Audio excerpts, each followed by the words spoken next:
Hey guys. Alright folks, in case you don't know, the Amity Affliction released their latest record last week on Friday. Now, I reviewed the album. The album is on YouTube. I've posted the review. I'm actually not a fan of the album. So now you're wondering, why are we here to check out this song if you didn't like the album? Yeah, why are you showing... Usually our tastes intertwine somewhat. Okay, but I didn't like the album. That doesn't mean I don't like the songs. Because I actually liked quite a bit of the album individually. I just didn't like the songs as an album. Because there were some songs where it felt like ambiguous. It was very disconnected. The more melodic side of the record, the heavier side of the record, is that what you think? Not always intertwined. Like this? Because it's very ambiguous and very racially ambiguous? No, this is actually my favorite song on the album. It's my favorite song on the album. I love this track.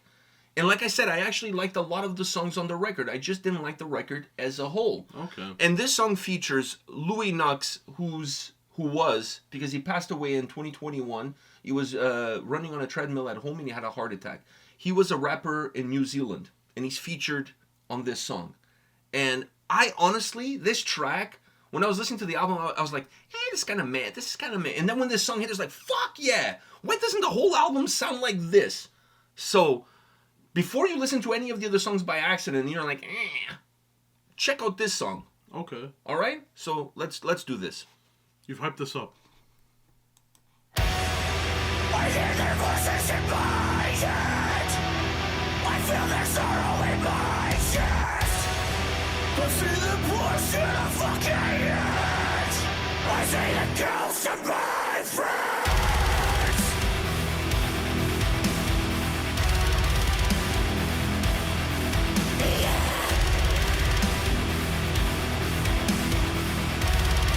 I see the ghosts of my friends. If I can make it out alive, maybe until I'm made to die.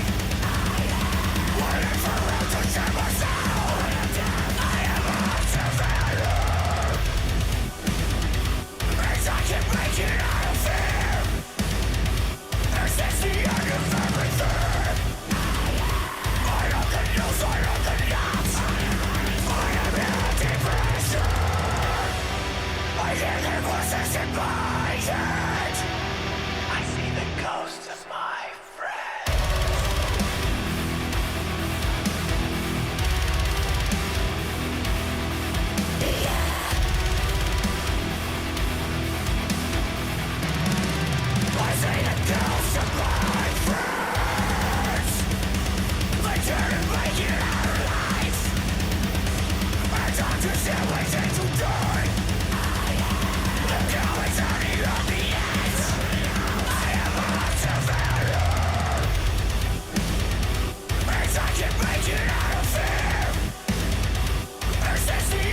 By the way, I forgot to mention the name of the song is "I See Dead People." I'm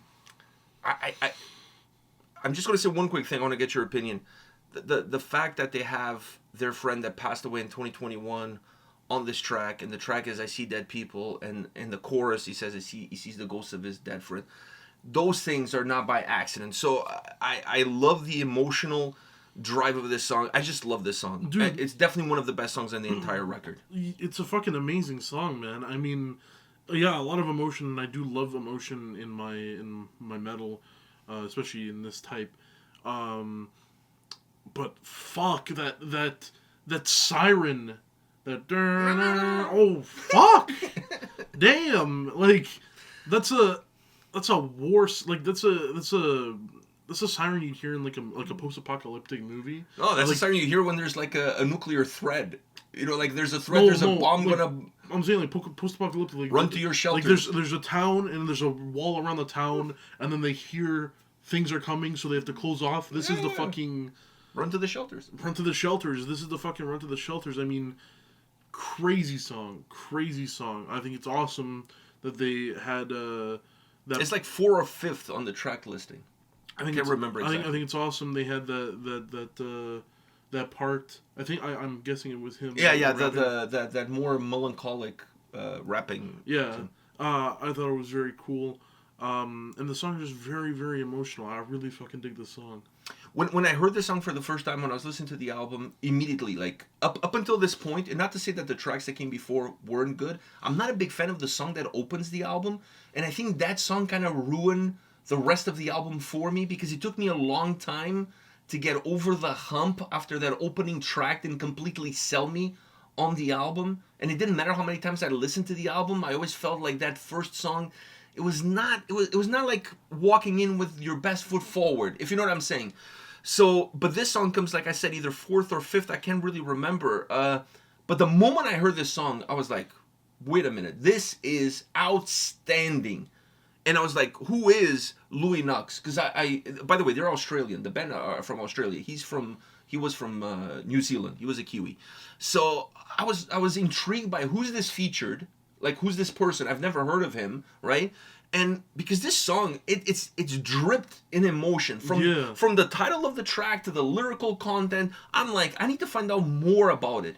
And that's the beauty of music, is when you listen to something and you vibe with it, but you vibe with it at a level that goes beyond just listening to the music, to the point that you're intrigued about the music, that you're like, okay, I need to do some research. Like, who is this guy? What's going on? And that's how I went on Google. I Googled his name. I found out that he passed away in 2021, August of 2021, while running on his treadmill, had a heart attack. And then I found out that they were, the band and him, they were friends. They put him on this song. So, you know, everything became clear to me once I found out that piece of the story and there. Why it's so and why, you know, I just love this track.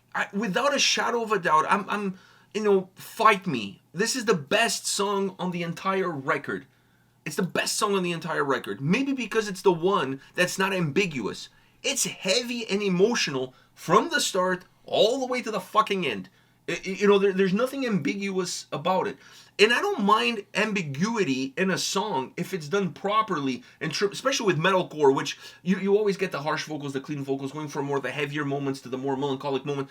It's part of the genre, it's part of the sound. But it has to be done in a way that flows together, like, you know, ups and downs, like the waves, right? If moving from one to the other jolts you in the middle of the song, then it's not flowing right. Like, I'm like, what just happened here? You know what I mean? Yeah. And I find this album has a little bit of that within certain songs, and then obviously from song to song, because I honestly feel like this album has the right tracks, but they're not in the right order in order to give the album the proper flow. Now, if you're a modern listener and you're on Spotify and you're listening to a track here and there, it won't matter one way or another. Yeah. Just for me, I'm a more old school guy. This is the only album you'll agree that singles, like just downloading the singles, is enough. No, unfortunately there's a lot of albums like that for me, I can listen to the songs as singles as they come on a playlist, and I listen to the songs like that. But it's not an album that's going to make me want to sit down and go from beginning to end, because it's about the individual experience that each song but gives you, there's not also a lot necessarily of the albums- journey. There's also a lot of albums that, like, you'll listen to their single, and you'll be like, fuck, this is really good, I can't wait for more shit to come out. And then the album comes out, and you listen to the album, and you're like, fuck, everything is really bad except for this one single I heard. So I feel One like or I got two singles, gypped yeah. in. Yeah, but this album is not bad individually. It's not bad individually. This It's just, one for me, is- doesn't work as a As a collective. collective. It just doesn't work. And it all starts with the opening track. I'm not a fan of having that song as the opening track. The second song on the album would have made a better opening track. So it's an album that the track listing could have been better. I'm not saying the content could have been better. The track listing could have been better in order for those jolts to not be right off the bat, and then it's hard for you to get into it afterwards. You know what I'm saying? Like, for me, an album, the first 2-3 songs are super important, specifically the opening track, because we all live in an era of a lot of music. If I'm listening to a record and the first song doesn't immediately click with me, a lot of people just stop listening and move on to the next thing. So the first song is super important in order to captivate the listener. Afterwards, down the line, you can change things a little bit, because by then, you're already committed to the experience of listening to the album, so you're a little bit more equipped to deal with the changes. But when the first song, it's so strange in how it moves, it makes you feel like the whole album is going to move like that, and then you're not in the mood for that. You completely walk away from it. So that's my issue. But this song, from the get-go, from the moment I heard this song, I was like, this is a banger of a track. Just perfect. And like I said, music for me has to make me move. It has to make me feel something. And when I listened to this song, I felt like there was something there that I wasn't aware of, that I didn't know. I didn't know who the feature was and all of this stuff. So the more I found out about the backstory behind the song, the more I enjoyed the song. But the siren is just... And those blasts, too. Like, Yeah, those were fucking good, man. those are really good.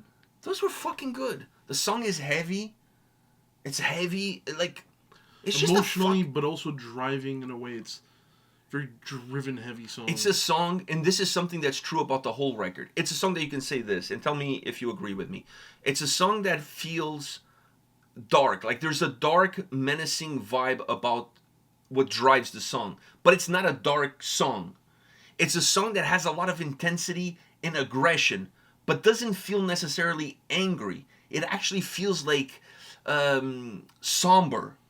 So it's a track that represents the album well, because it's an album made of dualities, where things don't always come across the way they are. Like, this album feels dark, the whole album, but it doesn't sound dark, because it has a lot of melody. I don't know if you notice, there's synthesizer sound that bridges the drums and guitars. It's kind of like in between. This very thin melodic sound, like in between, that gives this eerie vibe. And then when those sirens come in, it impacts that eerie vibe and just expands it. And it pure genius. Like, I really like those layers that they created with the sound. And like I said, this is something that happens throughout the whole record. Some songs they do it better, some songs they do it worse.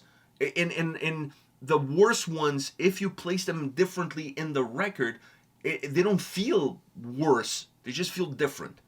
So that's just my take. But the moment I heard this, and I've been listening to this album for the last couple of days because I had to do the review, I just felt like you got to check out this song. Oh, I fucking enjoyed it. It was really good. All right. Had everything you liked? Yeah. No clean vocals, though. Well, there was the clean vocals, the rap. I didn't need them. I think the sirens were the clean vocals for me. They took that space. For me, those blasts. Those blasts were pretty good, too. Those were solid. All right, so you enjoyed this one? Yeah. All right. Are you going to check out more from them? The way you're saying it, I shouldn't. Yeah, but maybe there's other great songs on the album. This is not the only one. Okay, I'll look at the album. There's 10 tracks. I would say there's more good ones than bad ones. Okay, so I'll it's check out overall is not a bad I'm not record. checking out the first song because you've kind of... I would skip the first... but now you heard this one as first. So if I would listen to this record, I would kind of listen to this record like on shuffle or something like that. Okay. So I wouldn't worry about necessarily the order. There's also a song on this album featuring the lead singer from Comeback Kid. They're Canadian. So there's a lot of features on this record. I would say maybe like 4 or 5 features on this record. So there's a lot to digest. There's a lot to digest. It's like a record that I wish I liked it more than what I really did. But this song is fucking phenomenal. Aces. All right. On that note, guys, let us know your thoughts on this band, on this song, on their album. Their album is out right now on Pure Noise Records, so hit us up in the comment section and let us know what you're thinking about this Australian band, and we'll see you all at the next one. See ya.